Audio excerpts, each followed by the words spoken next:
Folks, welcome to a very special segment of Draw Western Theater. We're here at TV West Fest in Tucson, Arizona, and we're speaking with the one and only Mr. Michael Dante. Morning, good morning. Good to see you. It's good to see you, sir. We really appreciate you sitting down, taking the time to talk to us. We actually did a Draw Western Theater where we covered Apache rifles, and we spoke about you in that show. And then last night we had the pleasure of watching you in Arizona Raiders. Right. Which you played two totally different characters. Yeah. Well, that's what I did. I chose my life and my work and treated it as an art form.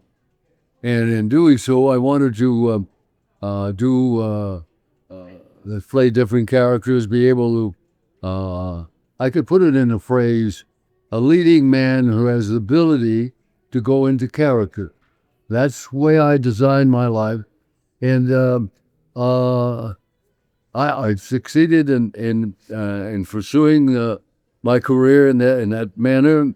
My versatility was my salvation and my reputation. So I was able to play in Apache rifles, playing an Apache, Red Hawk, and then playing Brady in Arizona Raiders. Two polar opposites. They were two totally different characters. Yeah. One, a good guy and a young leader of the Apache tribe. And, of course, Brady was a Quantrell member of the Quantrell Raiders, and, of course, went on their own. They got overly ambitious and then was a bad guy. But I enjoyed it. I enjoyed playing the good guys, bad guys. Oh, I think that's the way to... All kinds of... You came up in the studio system. In the studio system, right. I think, didn't I read that Tommy Dorsey got you your first screen test? Yes, Tommy Dorsey saw me when I was a professional baseball player. I read that. And then in the off season, I went to the University of Miami of Florida. I was a drama major. It was my second love.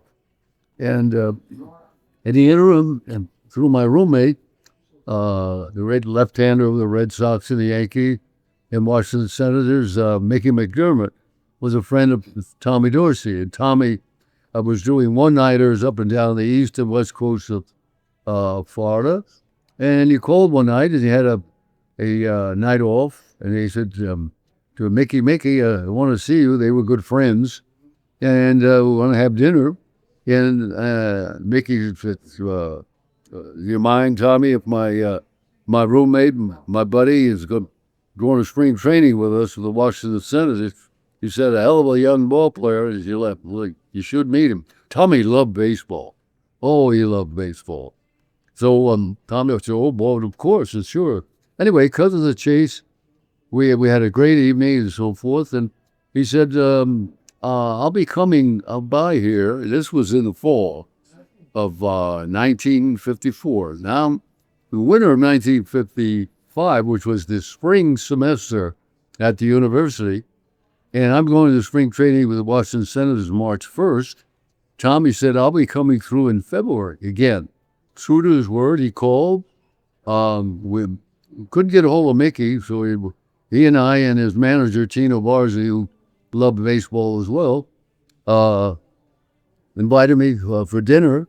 And I said, she was. I can't go because I'm doing a dress rehearsal, a play I'm rehearsing at the moment. And I'll meet you for coffee or something. No. He said, leave us a pass for two, and we'll meet you backstage, and we'll have a late dinner. What? Tommy Dorsey, great Tommy Dorsey, is going to have a late dinner, delay his dinner, have dinner with me, and so forth and so on. Well, true to his word, he met me backstage. We went to dinner and so forth. He said, I'm only going to tell you this once. He said, you have the charisma, you're a handsome guy, you're a tall guy, you're a good athlete. And he said, good. You got all the attributes to become a motion picture star. He said, I've spent many years on the contract to MGM. He said, and I know several producers there, and I want to, if your arm, I had an operation on my shoulder, That's why I went from the Braves to Washington. So post the operation. And he said, if your arm doesn't respond, you want to take a leave of absence or whatever you like to do, but it's your decision. Well, went to spring training. Arm was not coming around at the moment, and I took a 2 weeks leave of absence. Tommy was doing the home show in Hollywood at the Pan Pacific Auditorium. He's going to be there for 2 weeks. I joined Tommy. He arranged a test for me at MGM. And MGM signed me to a contract. Never went back to baseball. Oh, it was 30 films, 150 television shows. And oh, that's amazing. 150 television shows. yeah.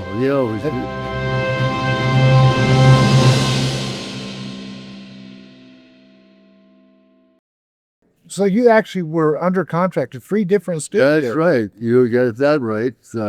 One of the few actors, I don't know of any other actor that was under contract at 3 major Oh, studios. me either.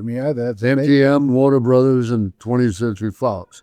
I had a 5-picture deal with 20th Century Fox, beginning with 7 Thieves, which I did with Eddie G. Robinson, Rod Steiger, Joan Collins. Oh, that was an incredible cast. That was a wonderful caper and a great experience. Oh, I'm glad you've worked with some greats over the years. Of course, last night we were talking about Audie Murphy. And the 2 movies you did with Audie Murphy are a couple of my favorites. Apache Rifles and Arizona Raiders both are a couple of my favorites.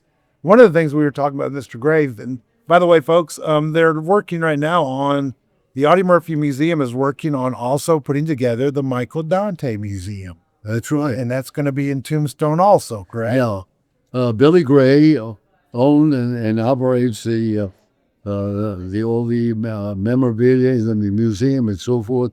He's done a wonderful job, and we became very close friends. And I respect what he's doing for our hero of the Second World War, most decorated soldier, and having the privilege of co-starring in both of his films, in Apache Rifles.